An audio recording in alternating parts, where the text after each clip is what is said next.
దేవిప్రసాద్ గారు మనం చూసాం ఇంతకుముందు భరత్ గారు ప్రస్తావించినట్టుగా వాస్తవానికి తెలంగాణలో తీవ్రమైన సంక్షోభ పరిస్థితులు ఎదుర్కొంటున్న సందర్భం అనేక రంగాలు అన్నిటికంటే ముఖ్యంగా 24 గంటల వ్యవధిలోనే ముగ్గురు రైతులు ఆత్మహత్య చేసుకున్న పరిస్థితి అనేక వివిధ ప్రాంతాల్లో.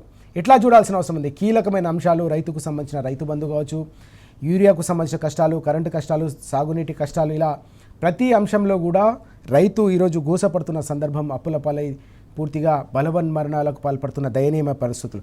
ఇవన్నీ కూడా దృష్టిలోకి రాకుండా, చర్చకు రాకుండా అటెన్షన్ డైవర్షన్ చేయడానికి రకరకాల అక్రమ కేసులకు తెరపైకి తీసుకొస్తున్నారనే ఈ అంశాన్ని ఎట్లా చూడాల్సిన అవసరం ఉంది?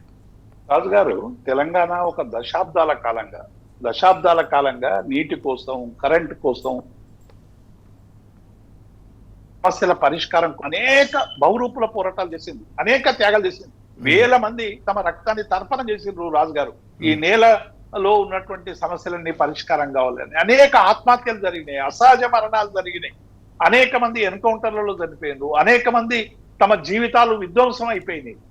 ఈ తెలంగాణ రాష్ట్రం వచ్చిన తర్వాత ఈ సమస్యకు పరిష్కారం కనుగొనాలని కేసీఆర్ గారు రైతులకు సంబంధించినటువంటి అనేక సమస్యల పరిష్కారం కోసం వారు నిరంతరం ప్రయత్నం చేసి 1 సంవత్సరం కాలంలోనే విద్యుత్ విషయంలో కానీ, నీటి విషయంలో కానీ ఒక అద్భుతమైనటువంటి ఫలితాలు తీసుకొచ్చి రైతులకు ప్రభుత్వం వ్యవస్థనే అండగా ఉండాలనేటువంటి విషయంలో ఆయన అనేక చర్యలు, రైతు బంధు లాంటి స్కీమ్ తీసుకురావడం కానీ, లేకుంటే అనేక విషయాలు, రైతులకు 24 గంటలు విద్యుత్ ఇవ్వడం కానీ, ఇవన్నీ కూడా గత 9.5 సంవత్సరాల్లో ఒక మౌలికమైనటువంటి మార్పు తెలంగాణలో జరిగిందనేటువంటి విషయం చాలా స్పష్టం.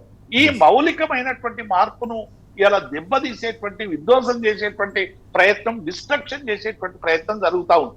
ఎందుకంటే ఇలా రైతు బంధు లేదు, రైతుకు వ్యవస్థకు ఆధారపడేటువంటి రైతు బంధు లేదు, విద్యుత్కు సంబంధించినటువంటి అనేక సమస్యలు వస్తున్నాయి.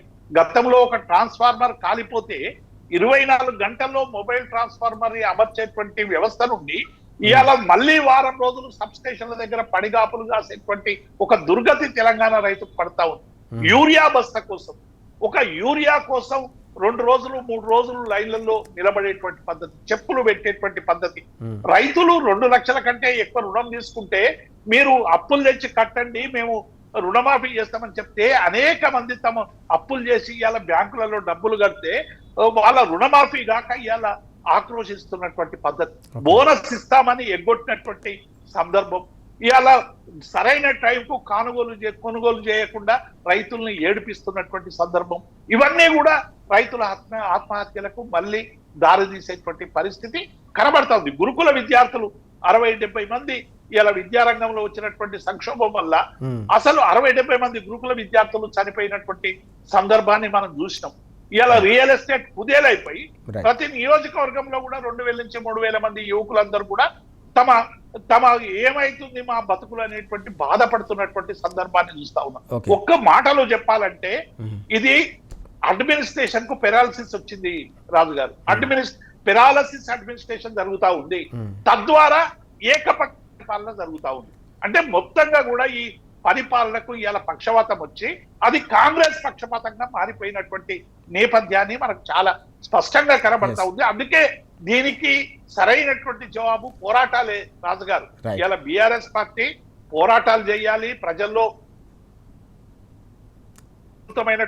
అవసరమైనటువంటి ప్రజా ఉద్యమ నిర్మాణాలు చేయాలి, తద్వారా ప్రజలను ఐక్యం చేసి తెలంగాణ అస్తిత్వాన్ని, తెలంగాణ వనరుల్ని కాపాడుకోవడానికి మళ్ళీ ఒక సబ్బండ వర్గాల కలయికతో ఒక ఉద్యమం నిర్మాణం అయితే తప్ప ఈ కాంగ్రెస్ పార్టీని ఎదుర్కోలేమనేటువంటి విషయం ఇలా చాలా స్పష్టంగా కనబడతా ఉంది. అందుకే మా భరత్ గారు తన ఆవేదన, ఇలా మేధావులు అవలంబిస్తున్నటువంటి వైఖరి వల్ల తెలంగాణ పౌర సమాజానికి జరుగుతున్నటువంటి అన్యాయాన్ని తన ఆవేదనలో చెప్పడం జరిగింది. కాబట్టి ఇప్పటికైనా మేధావులారా ఆలోచించండి, ఓ పౌర సమాజమా ఆలోచించండి, కాంగ్రెస్ పార్టీ చేస్తున్నటువంటి దుష్పరిపాలనపై మీ కళ్ళు తెరవండి అని మేము మీ ద్వారా విజ్ఞప్తి చేస్తా ఉన్నాం. రాజు గారు, చివరిగా ముగించే ముందు క్లుప్తంగా ఏం చెప్తారు భరత్ గారు? ఓవైపు మనం చూస్తున్నాం 10 ఏళ్ల పాటు సంతోషంగా సాగిన సాగు అనేది ఇప్పుడు కన్నీటి సేద్యంగా మారిపోయిన సందర్భం. దేవిప్రసాద్ గారు కూడా చెప్తున్న విషయాన్ని మనం ఎట్లా చూడాలి? కన్నీటి మయమైంది. పిల్లలు మంచిగా చదువుకునే విద్యాలయాలలో ఇవాళ ఆత్మహత్యల మయమైపోయింది. ఈ ప్రభుత్వం పూర్తిగా అన్నిట్లలో స్కామ్ల గేమ్ అయిపోయింది. జనాన్ని సమస్యల సుడిగుండంలో ఇసిరేసిన 2 సంవత్సరాలలో ఇంత దారుణం ఇంత దరిద్రం జరుగుతుందని ఎప్పుడు కూడా ఊహించలేదు, ఎవరు కూడా ఊహించి ఉండరు. ఎందుకంటే ఓకే. అద్భుతమైన సూచికలండి.